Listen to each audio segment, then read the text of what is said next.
Today we have the opportunity to learn from a leader who has mastered the art of turning vision into value. Sivuyile Mqxekwa, he is the CEO of Consolidated Holdings. In this episode, we will unpack his journey from humble beginnings in the Northwest to running a successful company with multiple entities. Let's check in. Sivuyile, Putomdala. how are you checking in? We're trying. One day we'll be fine. Okay. We're trying, my brother. They say you must take every day as it comes. Yes. So today is today. We're dealing with today. Yeah. Okay. But generally, I'm okay. Okay. Under these circumstances. These circumstances. Yeah. I guess being an entrepreneur is hectic by nature. Nje. So our default mode is that of being anxious. Yeah. So when you see me here, you mustn't think, hey, we're anxious every day. Okay. You would be here concerned about something happening somewhere else. Yeah. Okay. But I'll try to be here. But I like how you are. Your natural posture is very calm. Yeah. And I mean, I wouldn't even tell that you're anxious. You're very, relaxed. Yeah. And If that's the case, then we will be relaxed for the entire session. No. Hopefully, you don't get to ask me about something that shocks me, and I'm like, "Aibo." No. I think most of the questions that we'll definitely go through is something that you already know. Of course. So I don't think there's anything alarming that you can expect from from this podcast. Yeah. So just give us a bit of a background about yourself. Who is Sivuyile? I mean, how was your upbringing? Where did you grow up? Sure. Yes. No, thanks. I think first, thank you so much for welcoming me and for seeing it fit for me to be one of your guests. I am honored and I truly appreciate the gesture. And I hope that the podcast goes from lip to bound. Appreciate it. So Sivuyile is a young, brilliant Xhosa man. Okay. Xhosas are brilliant. Yeah. Every day. I don't want to sound tribalistic, so I just thought I'd speak about myself. Okay. Obviously, originality, I am born in the Northwest, in Potchefstroom. Okay. My early childhood is located in a town not far from Potchefstroom, just on the tip of Klerksdorp, Kuma. Okay. So I grew up in Kuma. I spent most of my childhood and primary schooling there. Okay. I went through my high school there, and then my primary and my high schooling in Kuma. So, we're black people. Yeah. It's quite rare that someone goes into the same environment for long. Meaning you are with Rachadi. At some point you are with uncle. So, but I moved from Kuma and I went to Fochville. Okay. That's now, back then there was a disparity as to where we Northwest or in Gauteng. But now we can confirm officially it's in Gauteng. So I grew up, I spent a bit of my high schooling there in Fochville. We are a person that have a root in the Eastern Cape by default. But patterns of migrant labor. Your dad would move looking for better opportunities, and I think the closer we were to Johannesburg, the better. Yeah. So my upbringing is pretty much centered around these three places: Potchefstroom, where I'm born, and then in the tip of Klerksdorp in Kuma, Stilfontein, and then a portion of my young youthful days in Fochville. Okay. And later I'm still young, so a portion of my youth is now here in the Vaal. In the Vaal, okay. The Eastern Cape, you mentioned it. Did you spend some time that side? Yeah, definitely spend some time. Where in the Eastern Cape? So, because of the situation of migrant labor, when Mthatha, from Mthatha you move, with the development of society, you find yourself somewhere in Stegspreid, but at home was in a village close by to Mthatha. Okay. No, I see that side. Okay. No, fair enough. But you basically your upbringing was this side. I'm a local person. Local is like I'm a local person. My upbringing is pretty much closer to Johannesburg, closer to the music. And any siblings? I mean, I'm just trying to understand siblings. So I've got quite a dynamic story. My other portion of life, I've got two mothers. Okay. The one that gives birth and the one that I choose. Okay. So life has offered me a very good, opportunity. Yeah. So from my biological mother, there's three of us. Okay. I'm the eldest. From my God-given mother, there is boys. Okay. So there's 4 boys, but I'm automatically also older that side. Okay. So you can calculate my siblings in total to be about 7. Yeah. But I mean, I'm not surprised. I think most of us, we in any way grow up in large families. Sure. There are those that grow up in smaller families, but yes. Generally, I mean. For my biological, I've got 3 siblings. 2 siblings, sorry, and then I've got 4 siblings on the other end. So in total, I calculate my siblings that way. Okay. Yeah, but for the purposes of clarity and the viewers. Yes. Yeah. In terms of your schooling, I mean, how was it? Was it? Are you the type that was an A student, or you are one of those? You're one of the naughty ones, I will lie now when someone says, "Hey, I checked that podcast." You're lying. I was a fairly smart fellow. Okay. I in terms of the confines of academic, that is. Because I don't want to broaden it. Someone might feel, last week you said something and I thought that was not smart. Yes. So in the confines of academics, I was doing fairly well. I was in the top accolades of my school. Okay. So you'd say I was an A student, a B student, somewhere in there, but I remember very well. We checked this by matric, the exit. Yeah. So in matric, I was in the top 5 of my school. Okay. Yeah, for the general outcome. So I was quite a problematic person. And I don't want to indict myself, but I was quite a problematic fellow. I was actively involved in, student politics. I was in COSAS back then, actively involved. So for Still in high school? Yeah. So COSAS is the preparatory school for SASCO. Okay. So in high school, there's that organization, the Congress of South African Students. I was quite active.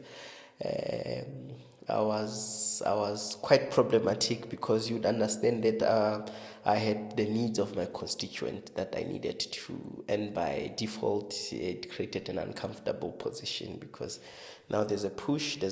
So I was quite naughty. I had quite a number of student protests that I leaded. Which some things that shape who we are. So I did have a bit of touch with high school politics. So I was a naughty, very naughty, but also academically achieving. So naughty in a sense of political naughtiness. Yes. Yeah, no. There's no one who say I marked them. Yeah. I saw at an elder. I come from a family where I was raised by a granny. So she was quite solid. Okay. So discipline was at the center of everything. So I was disciplined in the sense of moral obligations to elderly and society at large, respect, how to conduct myself, all of the other elements. But insofar as the aspect of social mobilization, that was, when you are busy, actively involved in, they would say you are naughty. they would not have a better appreciation for what you are doing. So they'd categorize it as naughty. As naughtiness, okay. Yeah, so in that context. Fair enough. And then now you finish your matric, and what happens after? I finished my matric. So there's a good friend of mine, Sivuyile Mqxekwa. During the early days, I matriculated in 2010. Okay. So then we had these people that career exhibitions. Yes. They would come and set up. So the army came. They set up, they gave us forms. So you must understand, Fochville is not far from Potchefstroom, and there's an army base there. So they would come, who wants to be a soldier? So my friend Sivuyile and I and Tatu, we said, hara apply le busole.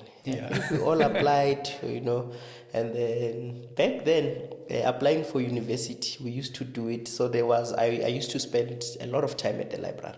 Okay. So most of my time was spent in the library, in Kokosi library to be exact. So I had the librarian then was at Danisile.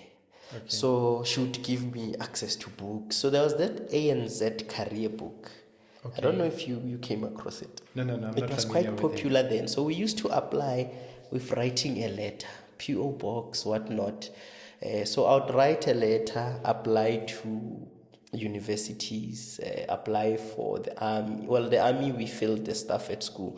So I'm trying to create a connection. So we then applied for varsity, and then I wanted to be a lawyer. I told my friend that no, Sakman, we need to. So when this thing of Barry, it's a Sotho saying, "Munokotswane ha o butse ho ya ka takatso ya tshwene." Yeah. So essentially, it says that the monokotswane itself doesn't get ripe on the wishes of the monkey. So on its own accord. Yeah. So applied. I still don't know what that means, but I've heard that phrase so many times. Yeah. It essentially means time and space. We've got our own wishes that we plan, but God decides. Okay. Yeah. In that context, I think that makes it a bit simpler. Yes. So. Applied with the ANZ. So I'd write a letter on an envelope to the registrar. I remember UCT, VETS. I wanted myself in UCT, VETS. Then we throw it on at the post offices. There was a box. You would usually throw a mail, and then they pick it up, and then it would be routed wherever it was supposed to go. Yeah. So. You apply, then with time we applied to other institutions. I applied to the Northwest University. That's where I then went to go study. When we got there, we are graduates of courses. Okay. So eventually I end up in the Northwest University of the Vaal Triangle campus. Okay. So I am at the Vaal Triangle campus. When we get there... But before you continue, what happens to the army? You becoming a soldier? Yes. Yeah, the forms of the army, they come back. So we usually wait. When you are post-matric, you're always on the post box. You see those guys with the bicycle, and then the gentleman comes, drops. I checked them. They said, no, our things for the army were quite good. So I was... Accepted? Yeah, accepted to the army. And then... we had a choice now whether to go to varsity or to go to the army. And I waited a bit, and I got a post letter from Northwest University. But unfortunately, I was accepted for public management and governance as opposed to the Bachelor's of Laws. Okay. As envisaged. Yeah, okay. No, so I then went, studied in the Northwest University. When I got there, because I'm a political active person, there was political formations there. When I got there, I was actively engaged in the politics of students.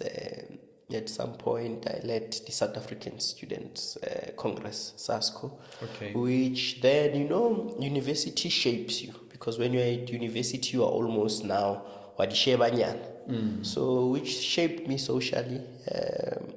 I participated in, university politics, but with university politics, there will be a shambok in between, and it will affect academics. Okay. So academics took a knock. Shamboked. student disciplinary issues at some point, suspensions, all of those things concerned. Now you really become naughty. Yeah, now I'm naughty. And I was excelling with my naughtiness at that level. Okay. Then, we had that. So I did my public management. Later on, they introduced the BA law. And then I migrated to the BA law. That is when now I was heavily invested now in politics. Okay. Yeah. So you never really finished your public management? Yes. Okay. So I moved to BA law. Yeah. Okay. Went into this BA law thing. With it also came challenges. And then, you know what? We said we will see it. Life goes on. And then I finished my studies with the University of South Africa. That's where I got my LLB. Okay. Yes. Nice. And what happens after that? I don't want to run ahead, but I'm trying to find the link because now Sivuyile is a business or is an entrepreneur. Okay. So how do you like? the academic life comes later. Okay. So now, how I become an entrepreneur is, we always say that there are types of entrepreneurs. So some is entrepreneurs born out of necessity. There are legacy entrepreneurs. Yes. There are lifestyle entrepreneurs. So I'm now a legacy entrepreneur. But when I started my business, it was because of circumstances. I come from a very poor family background. Yeah, very poor. I think I am the light of my family. Insofar as everything is concerned, I am the first of everything. The first of everything they see, I'm the first. So The first. that's why I'm saying I'm the light of my family. So very poor, like horrible. Okay. Poor circumstances. They say entrepreneurs always want to say that they were poor to make it sad, but it is the case. Yeah. Now this one time, it's December. Okay.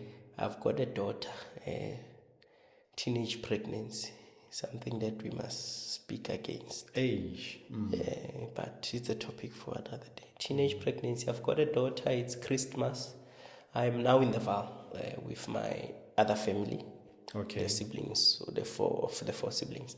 It's December. It's towards Christmas. And now you need to buy clothes for the child, and you must remember I'm not economically active. I'm not studying, so I'm nowhere. Sure. So when you finished your law, you never really went into... No, I finished it after. Oh. Yeah, it follows the path. Okay. Yeah, okay. it follows the All path. Right, okay. So when it's this Christmas, there's always a thing of Christmas is nice generally. Food in abundance, happiness and everything. So for us then it was quite a dark Christmas. I remember a brother of mine, of my siblings, Jose, he says, hey, he could actually shed a tear. I don't think he remembers anymore. And then he said, this is our last Christmas like this. Sure. So we then said, what are we going to do? He says, we need to come up with something. We then formulated, I remember first it was the Peyo Entrepreneurial Leadership Academy, where we hoped to incubate people. I mean, we're not business people ourselves, but we had hoped to incubate people, and that didn't go well, because you know how business is, you start. Then after a while, in the same year, or a year later, we started what we called Pex Africana Holdings. Okay. That would be now a full-scale business operation. That would be when things come fine. So Pex Africana was a holdings firm. It had subsidiaries which operated in, I remember, in construction, the built environment, in mining, in advisory. and in solutions architecture. That's more of, advisory encompasses. But there was another subsidiary we had that was dealing particularly with technology. Okay. Yeah, so this holding firm did very well for itself. That would then begin to be, our baby that would nurture. But before that, I had a business as well. It was called Imbo Capital. Imbo. Yeah, Imbo. Okay. Capital. I partnered again with Jose and a very close friend of ours, Neba. We started that business. It did fairly well as well, but as life would have it, Jose would leave the business. I was left with Neba. We tried to push the business to, but when there's certain elements of the business that are missing, it ought to, because I think Jose was our strategic partner. He was the leader of the business. So essentially, when he died, we struggled to find ourselves. But eventually, the business, when he left, the business also started to crumble. Yeah, crumble, and we're out of business again. And then that's now before we start Pex Holdings. So we started a bit, things got a bit nice, but crumbled. Then we founded, out of necessity, Pex Africana Holdings. Pex Africana. Okay. So before the Christmas, you had never thought or thought of yourself becoming an entrepreneur. So before Christmas, we tried. So before Christmas, before Christmas. So what I had hoped for myself, let me tell you a story, was to be a policeman. Okay. Marry a teacher. Hey. Have a police dog. Okay. An RDP house. I think in my RDP house, I never even envisaged myself driving a car, so it didn't even have a garage. That's all I wanted. Sure. Yeah. That was my dream, to be a policeman and marry a teacher. Simple. Yeah. Would you say it was what you had seen as a success? Of course. In your environment. In my environment, it was the most, influential. Yes. Yeah. So I wanted to be a police officer, and then I loved the idea of marriage because I come from a family that is fragmented into a lot of pieces. So okay. I would have hoped that's why I'm speaking about the teacher wife. Yeah. So, I by the way, I see marriage as success. Yeah. So I was like, if I can marry a teacher, okay, be a policeman, then have a police dog and a nice grass, then I'm Lord, sorted. you come back from work, you water your lawn. Yeah, water my lawn and then I mow it. Then I think for me that's life. Eish. Yeah. I know that dream, man. Yeah. I can relate to that dream so well. So when I got here, the adversity, I meet this very God-sent person to my life, my brother Jose, from my other family, the sibling. Okay. Yeah, we met at varsity. Oh. And then he took me in, and then I became part of his family. Okay. Yeah. So, back to the before Christmas. Before Christmas, we'd hoped to be in business, but so Pex Africana is registered actually whilst we're still in varsity.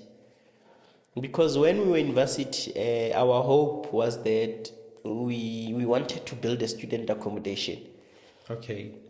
Yeah, so we said we're going to have a big student accommodation opposite Emerald there. That's where the ideas of business started coming in. So we thought about business a long time ago, but you know how society is. You are driven by your needs. Yes. The needs said, no, you need to be a lawyer, be a 9-to-5, get a job, send money home, whatnot. But as it were, life had a different discourse. So Jose and I founded Pex Africana whilst we're still at school, in the sense that we registered the business then, and we had hoped to make something out of it. But yeah, life had its way. But yeah, we now started speaking business when we founded Pex African, out of necessity to say no. Let's found this business, and Pex Africana started quite funny. We saw a gap.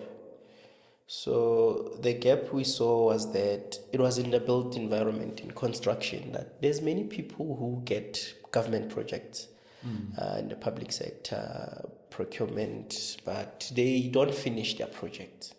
Yeah. Why? So we interrogated that. That's when we started familiarizing ourselves with stuff like NEC contracts, JBCC, whatnot, how they're structured, why are black business predominantly failing to finish projects.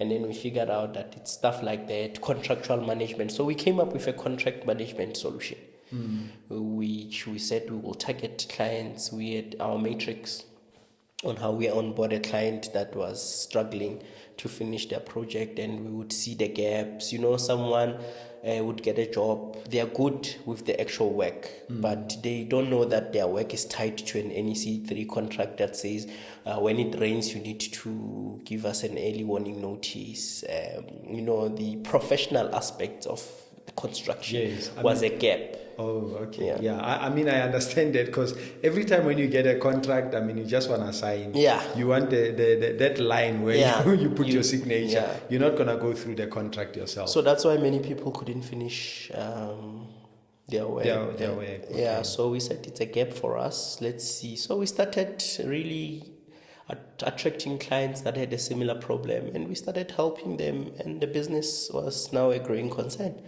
And our subsidiaries one of our subsidiaries was Pex Construction. It was working in the built environment as well, actively engaged. So from that we leapfrogged. The business became big. I'd say it was a large entity, measured in terms of turnover. Okay. We created many opportunities, created employment, but as it were, with life, the business also at some point, we went our different ways. And in terms of the CIDB, what CIDB was it by then? No. We went not trading. registered? Yeah, Okay. we were just doing advisory. Oh, yeah, okay. we went directly trading. Okay. Yeah. You were just advising the Yeah. construction. Yeah. Okay. We'd find someone who's been appointed, but we can see that this person has problems of contract management. So would come in and show you, look, this is a BOQ, this is how you measure the works, you need to wait for a site instruction, this is blah, blah, blah, blah, the technical aspect of it. So we brought in that service. Yeah, and it made the contract management simpler for those contractors, and it made them be able to finish jobs. Yes. Yeah, because someone would get a contract now, tomorrow they want a V-class and they need to do site establishment. They forget that the money from site establishment, it's for them to start preparing in terms of procurement or whatever. Yeah, I'm with you. Okay. So Pex comes to a close. Yeah, Pex Africana Holdings comes to a close. We now go our way, separate ways, and then that is when then now Consolidated Holdings is birthed. Okay. Yeah, so we closed the business, and then I then formed a partnership with 3 of my colleagues. What year is this now? I think 2022. 2022. 2021. 2021, 2022. My memory just does not serve me too well. 2021, 2022. Okay. Yeah. But the business closes in good health. Everything good, you are able to take. You can see what you were working for from the business. So it was a voluntary closure. Okay. Yeah. Then Consolidated Holdings comes in, which I formed with Tammy Manzi, my partner. I call him a retail guru. Okay. For myself. So Tammy Manzi, he's operating in retail, still is. Yes. And Mr. Tsepo Khabele, who then later was actively involved in society in form of politics. Yeah. Okay. So that's when Consolidated Holdings was birthed. So Consolidated Holdings is a holdings firm that encompasses subsidiaries in construction, and then we do retail, and then we do advisory. So how we modeled up Consolidated Holdings, we said we must come up with our strong points. Okay. My strong point is in construction. Tammy is in retail. Retail, yes. We combined these ones, then they become solely owned by the holdings firm. And then we see how we leverage our talents, both these businesses. I had an order book that was quite well in the construction. Obviously, it was post-COVID, so there's a bit of issues in the retail sector, but it was still a growing concern. Many retail outlets closed post-COVID, even now, some are still struggling to. Just for interest sake, the supermarket, was it affected by the looting during COVID? No. It was both outlets were actually not. Okay.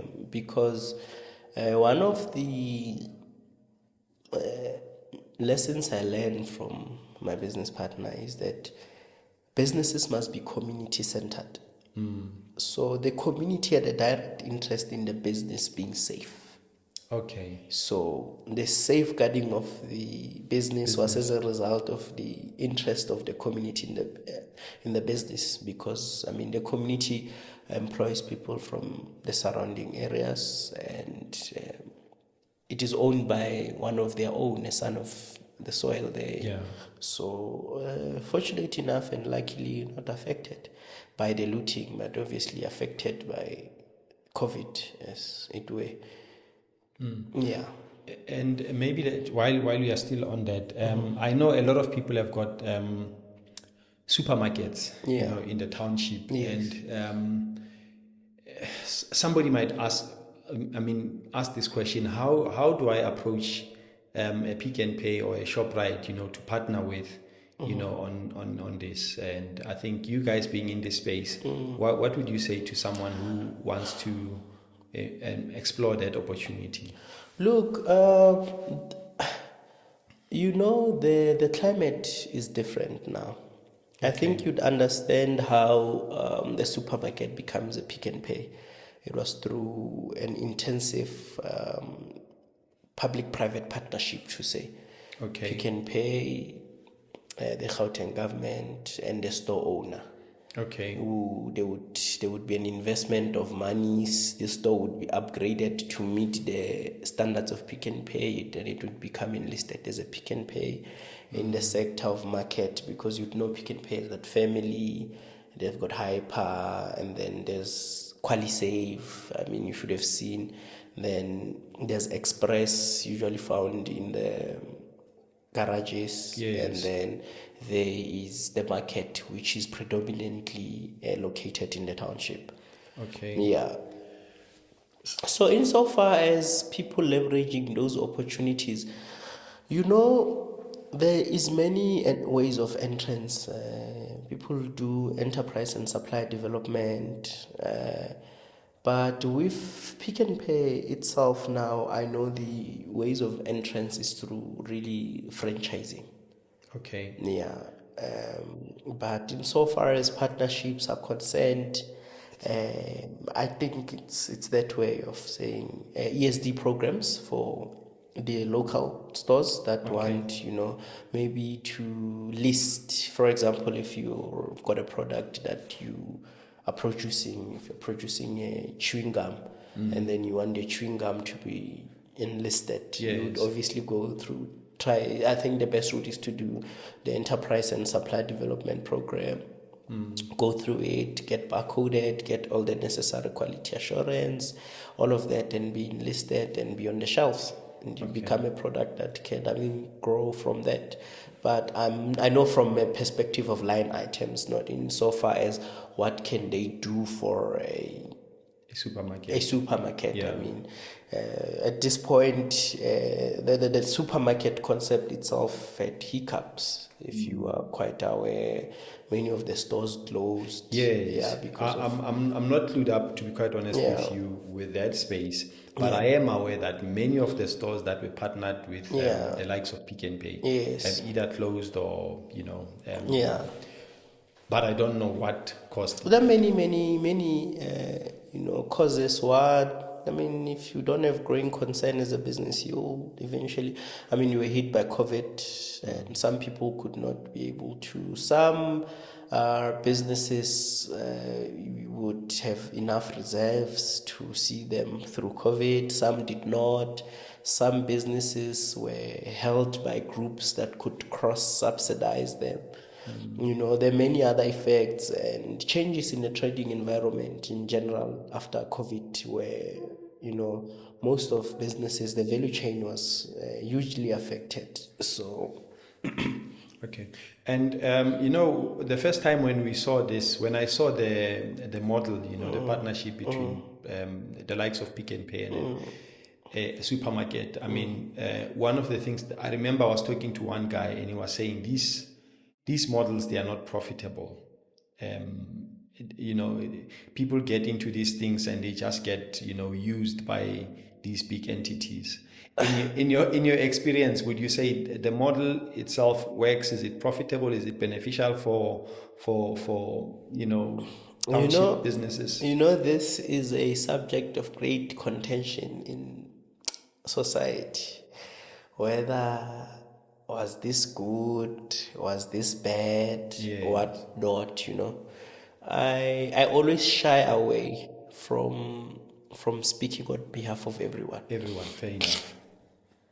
But I'd always speak about us as an entity. I mean, we've been able to withstand it. I mean, we're still operating under the same terms. And many of the partners that formed part of, many of the store owners that formed part of the program are no longer in operation. So we can say that for sure, as a fact, the program itself was not a success.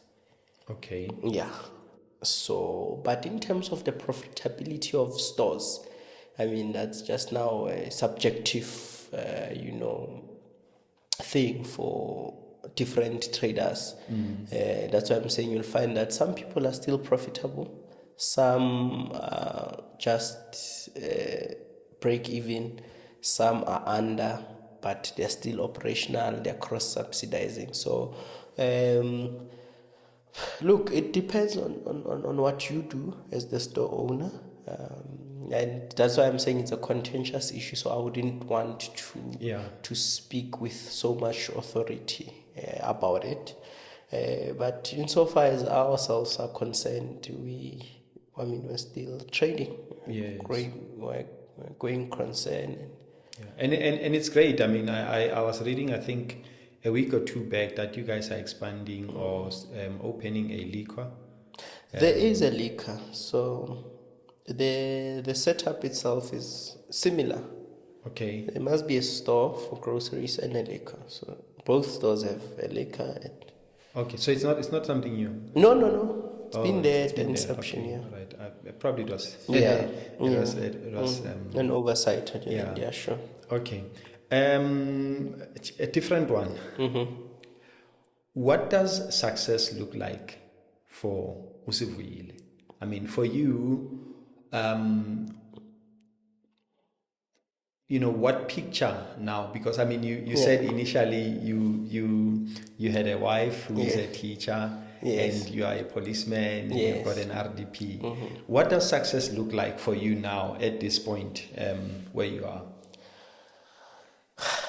My brother, quite often and it's a thing, I don't want to also run away from it to say, no, success must not be seen from monetary aspects. Or success for me is the ability to bring bread at home. Okay. To keep the lights on. To be able to fuel my wife's car, even if mine does not have petrol. Okay. Success is the ability to impact people's lives positively in the smallest of things we do. By creating employment, that is success for me. So my question of success is multifaceted. So it's not something that I will pinpoint. Let's say success is having a nice phone for me. So my success is a mixture of my commitments to society, my upbringing, the gaps that one needs to close. So ultimately, success is, for me, the ability to be able to earn a decent living, bring bread and milk at home. Okay. Nice and yeah. So nice and I don't want to. It's not a corner office. Yeah. No. I don't. You know, when you tie it to that, it becomes a bit problematic, because I've had these thoughts with myself. You know, when people look at things from a face value, you look at this Apple Watch and my nice Jay-Z, and you think that is success. There's the back office, there's the back end where real life happens. Yeah. You know, fighting debtors, unable to fulfill your financial obligations, the stress that comes with being an entrepreneur. I remember at one point we did a project. So I full-time run the construction business. Okay. I'm the group CEO for the holdings. So what we do is that we've got, our reporting structure is very simple.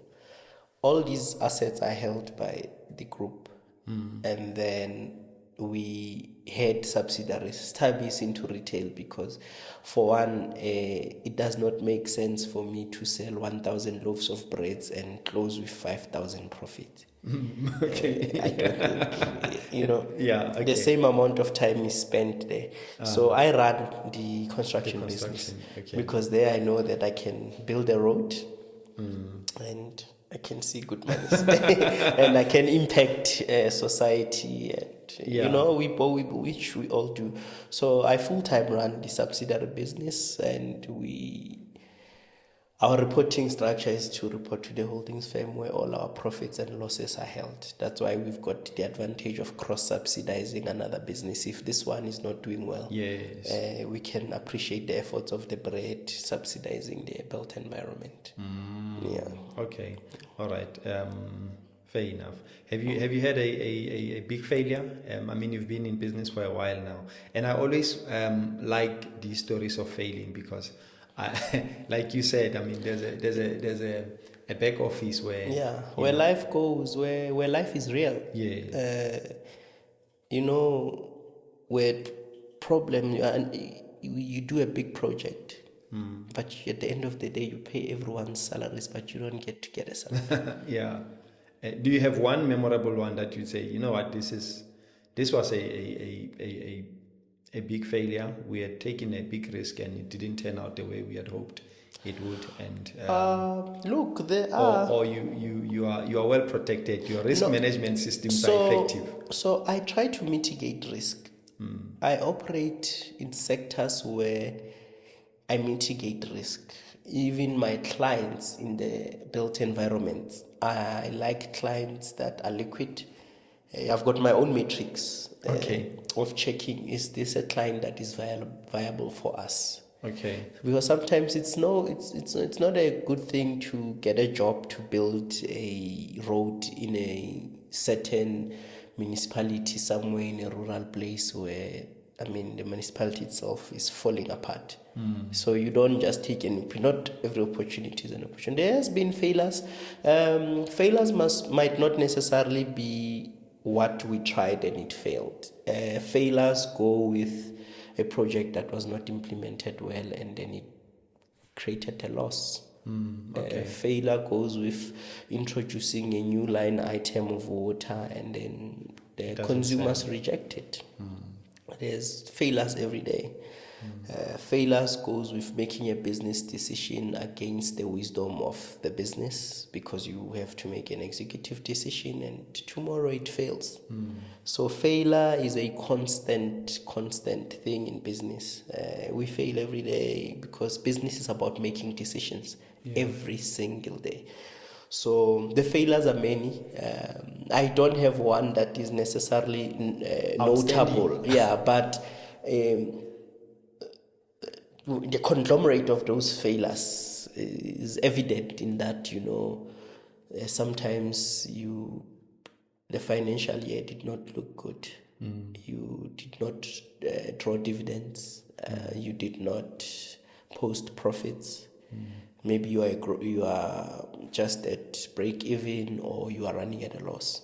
So there have been those moments where the whole financial year it was bad. Then you've got a very good financial year where you post millions, and there's a poor financial year. So it's the ups and the downs, my brother. It's business. Okay, fair enough. So our next segment, we've got what we call Pass the Mic segment. Sure. So basically, this is a question that we received from the previous guest. I know you're smiling. And our last guest was Lawrence Mqxekwa. And his question to you is, how can we as entrepreneurs contribute to our local economic development, and how can we ensure that our local economy comes back to South Africans? I mean, I think we are all aware that most puzzle shops, that segment, went to mostly foreign nationals.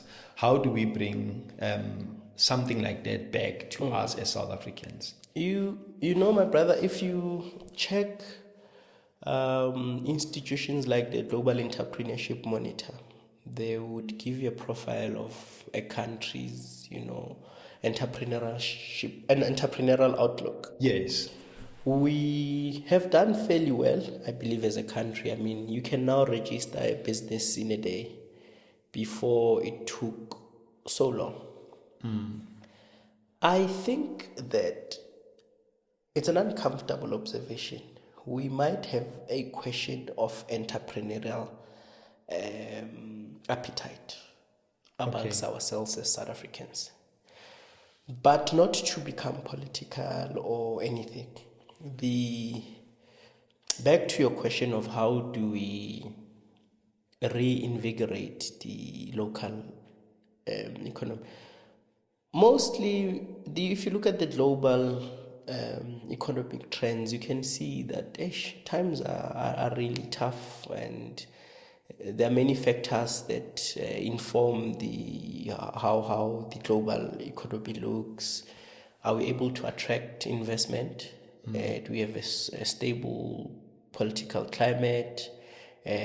Is our business regulation soft for us to be able to attract foreign direct investment, even if it's in its smallest forms?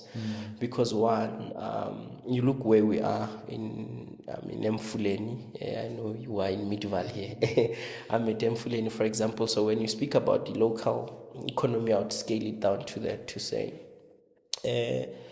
small businesses are a driver of a healthy economy. They create the most employment. Exactly. So the value chain our outlook is not good, because major industries, I believe this one, the sale is gone through, or it's in its final stages.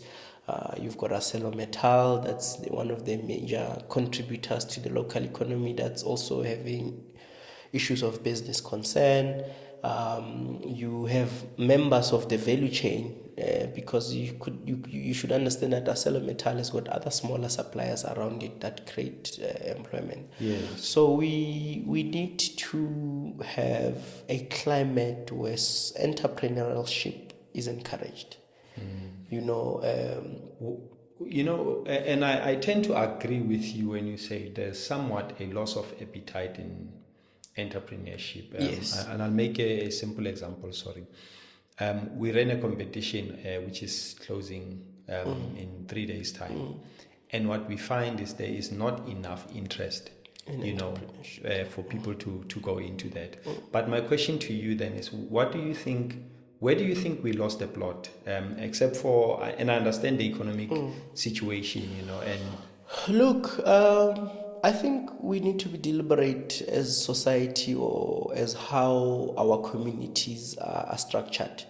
For one, if you are a school based in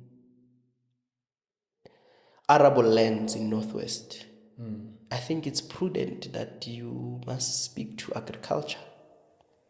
okay. If you are a school based in a highly industrialized area like this, you need to speak about entrepreneurship, because industries are built by small businesses. Yeah. And the anchor of industries is small businesses, because at the end of the day, the value chain becomes as a result of big industries. So Yes. you need to be specific about certain sectors. We must be intentional about our curriculum development.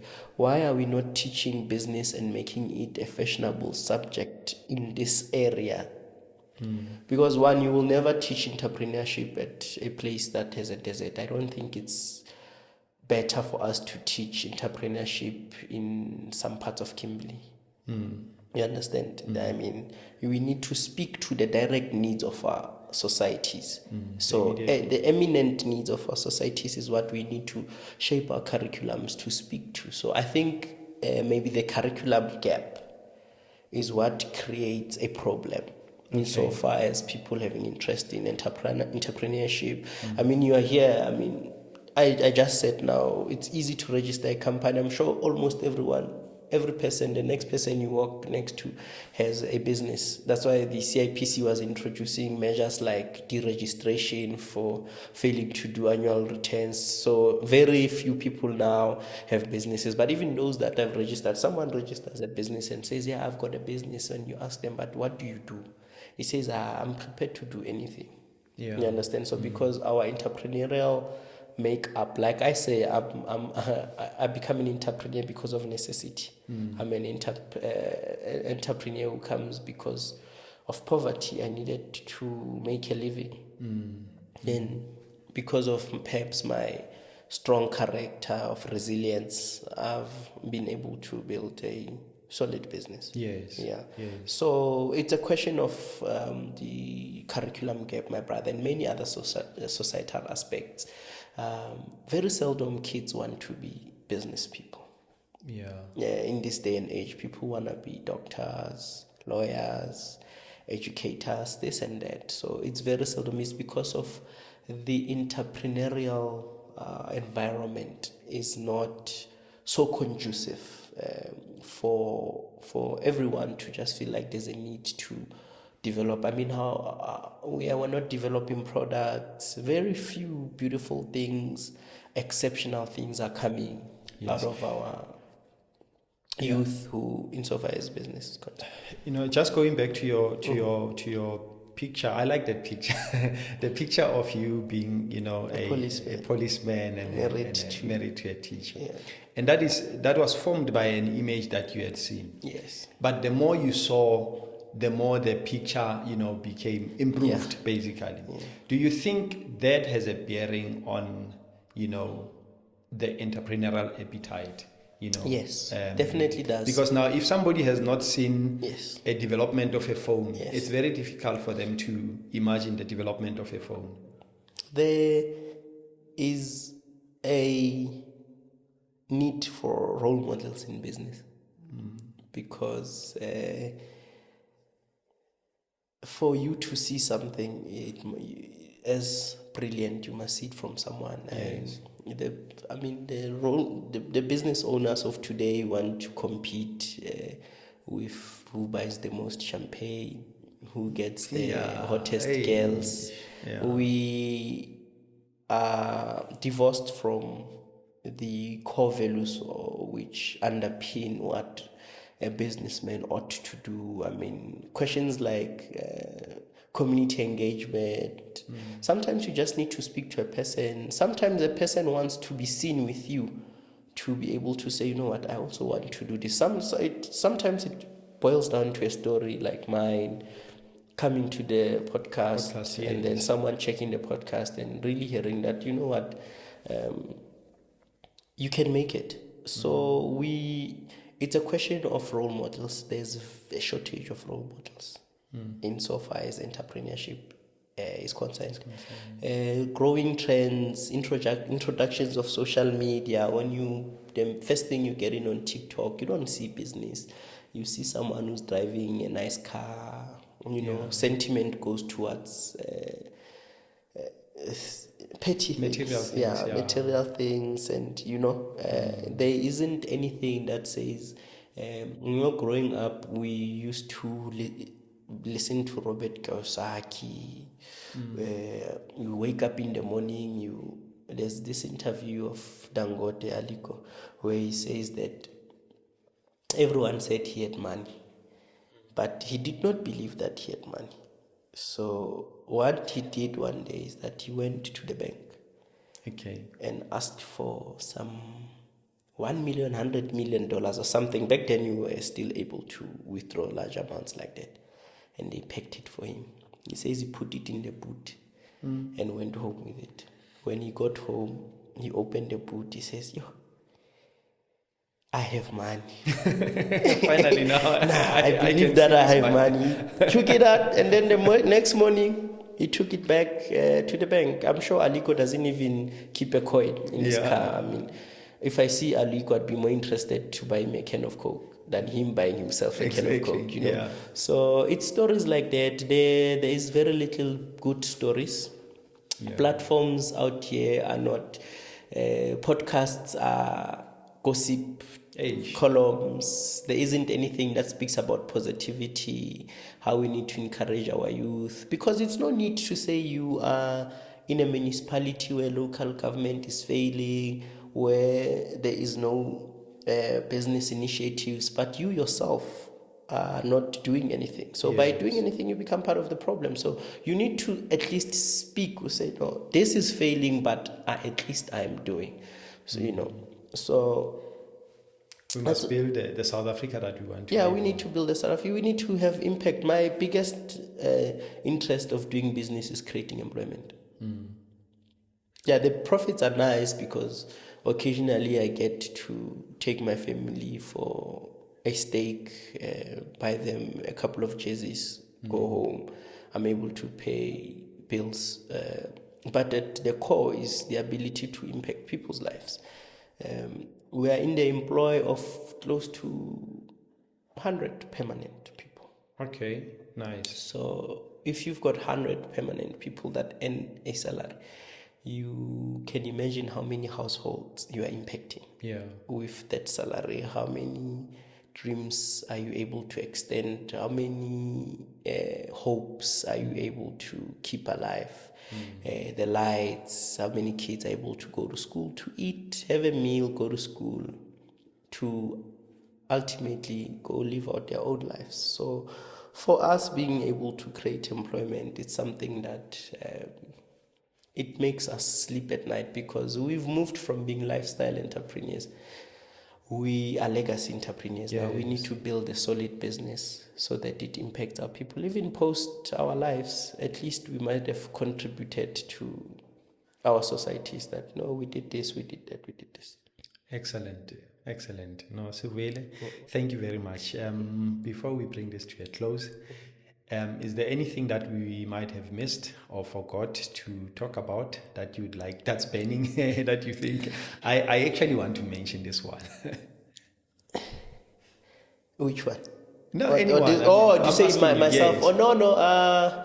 Look, podcasts are structured. So you need to follow the structure. But it's been a nice conversation.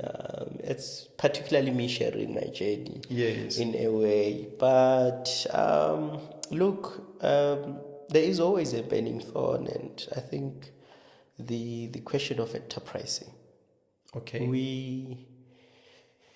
We need to teach our people. When I speak about our people, I speak about blacks and Africans in particular, because we were the previously disadvantaged. Some are saying we're still disadvantaged, but I'd refer to it as previously disadvantaged because I'm able to express myself here on your podcast freely. So I take that as a bit of an advantage. I always want to urge our people that we need to enterprise, and by enterprising I mean that we need to build solid businesses, the legacy businesses. We need to separate ourselves from the business. Our businesses must not be our lifestyles. We must be able to create sustainable employment, because if the jockey and the horse are not aligning, the business is not going to be able to live out its intended outcomes. Now you are a jockey that when you have money, you want to go to Makubenjalo. The horse suffers because we don't have a long history of enterprising as black people. That is why we need to be deliberate and intentional about building solid businesses. If you see 20 million in your account, it's not yours, it belongs to the business. Draw a salary or take dividends. You don't start borrowing people. No, you can borrow if you want to make money, provided that your mechanisms are in check. Run your business well. It's not easy, but try to live out its intended purpose.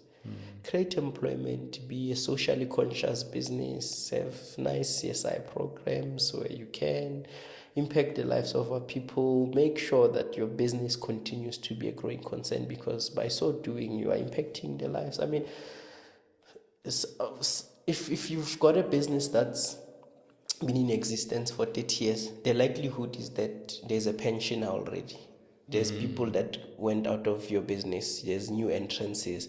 Your business is growing. You're able to create more opportunities. Some opportunities, like in our sector, are not necessarily based on employment. We've got people that supply us.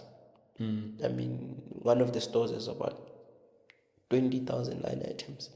There's suppliers there. There's local suppliers, people who make archer, people who sell sheep head, and many other line items, water, whatever. There's people who supply us in the built environment with bricks, ceilings, So it's always about adding value. So I always want to say that entrepreneurs must desist from being lifestyle entrepreneurs. If you've got 50 million, go buy yourself a nice plate. Thank yourself. Say, tomorrow I want to have this nice meal. Or buy yourself a nice pair of socks. And because people look at entrepreneurship and they look at it as opulence. And it sends a very wrong message, because there's turbulences there. We are going to ask you tomorrow, we don't see you at Makubenjalo anymore. What's happening? Because you've built a business around yourself, but it's not a solid business that exists outside of you. Perfect. Thank you very much, Sivuyile. And what I appreciate more than anything is you coming here to help us paint this picture that we really want. The picture of what makes a good entrepreneur, or what makes a quality.